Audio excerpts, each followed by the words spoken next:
नमस्कार, प्रभा साक्षी देख रहे हैं आप। आपके साथ मैं हूं अंकित सिंह। कार्यक्रम है दे धनाधन। प्रत्येक निर्धारण वर्ष में कर दाखिल करने का समय वेतनभोगी व्यक्तियों के लिए चिंताओं से भरा हुआ होता है। अब चूंकि आपको इन करों के लिए पैसे खर्च करने होते हैं, इसलिए आप कर बचत विकल्पों की तलाश कर सकते हैं। एक भारतीय करदाता होने के नाते आपको अपने कर स्लैब और विभिन्न आयकर कटौती के बारे में जानना जरूरी होता है। हालांकि वेतनभोगी कर्मचारियों के लिए आयकर कटौती को अगर अच्छी तरह से समझा नहीं गया तो यह जटिल हो सकता है। ऐसे कई उपकरण हैं जो वेतनभोगी कर्मचारियों के लिए कर लाभ में मदद कर सकते हैं और आपकी वित्तीय योजना पर महत्वपूर्ण प्रभाव डाल सकते हैं। तो आइए जानते हैं कि एचआरए और एनपीएस के जरिए टैक्स सेविंग कैसे की जा सकती है। एचआरए या हाउस रेंट अलाउंस क्या होता है? एचआरए या हाउस रेंट अलाउंस वेतनभोगी को मिलने वाला सबसे कॉमन अलाउंस होता है। जो लोग किराए पर रहते हैं वे वेतन से एचआरए के लिए कटौती का दावा करके कर बचत को अधिकतम कर सकते हैं।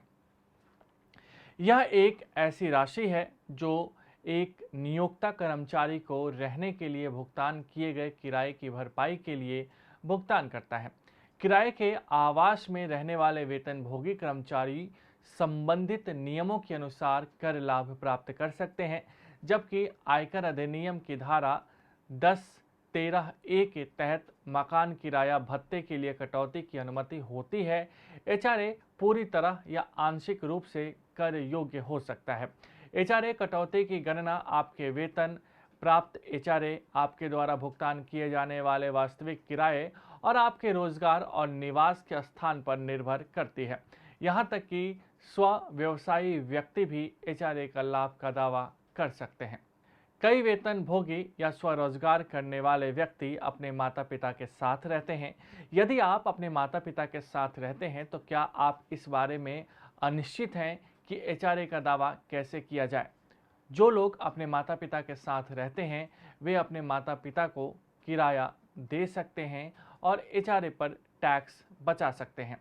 अपने माता पिता को किराया देकर एचआरए कैसे क्लेम किया जा सकता है, अब हम आपको ये बता रहे हैं।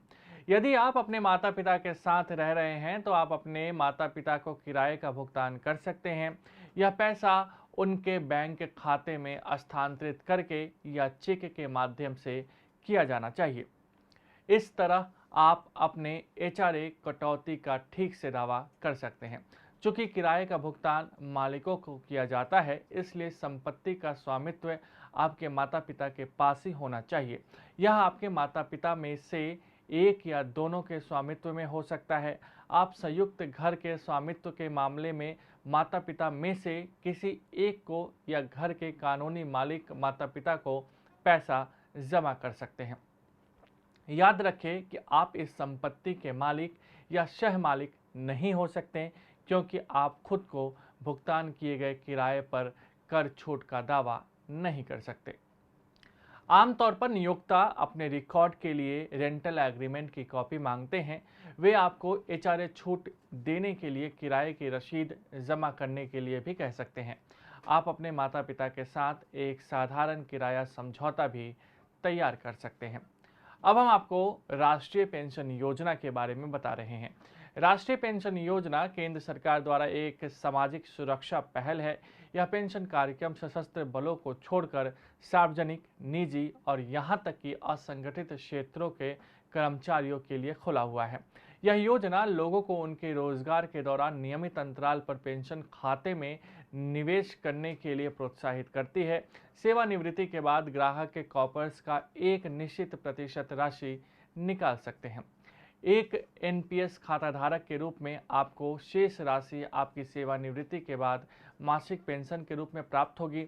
इससे पहले एनपीएस योजना केवल केंद्र सरकार के कर्मचारियों को कवर करती थी, लेकिन अब पीएफआरडीए ने स्वैच्छिक आधार पर सभी भारतीय नागरिकों के लिए इसे खोल दिया है। निजी क्षेत्र में काम करने वाले और सेवानिवृत्ति के बाद नियमित पेंशन की आवश्यकता वाले किसी भी व्यक्ति के लिए एनपीएस योजना बहुत महत्वपूर्ण होती है। यह योजना धारा 80C और धारा 80 CCD के तहत कर लाभ प्रदान करती है। इसमें वेतनभोगी व्यक्तियों के लिए मूल वेतन का 10% और स्वनियोजित व्यक्तियों के लिए कुल आय का 20% तक कटौती का दावा करने की अनुमति है। यह कटौती व्यक्ति द्वारा सीधे या नियोक्ता के माध्यम से किए गए योगदान के लिए है। एनपीएस अपने कर लाभों के साथ आपकी कर योग्य आय को काफ़ी कम करने में आपकी मदद कर सकता है।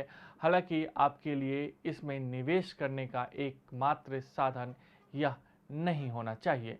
तो ये था आज का दे दनादन कार्यक्रम। आपको ये कैसा लगा हमें ज़रूर बताइएगा, और किसी मुद्दे पर आपको जानकारी चाहिए तो वो भी कमेंट बॉक्स में ज़रूर बताइएगा। देश दुनिया की बाकी खबरों के लिए देखते रहिए प्रभा साक्षी। नमस्कार। अगर आप भी लेना चाहते हैं देश दुनिया की तमाम जानकारी तो आज ही सब्सक्राइब करें हमारे चैनल को। साथ ही नीचे दिए बेल आइकन को जरूर दबाएं ताकि हर अपडेट आप तक पहुंच सके।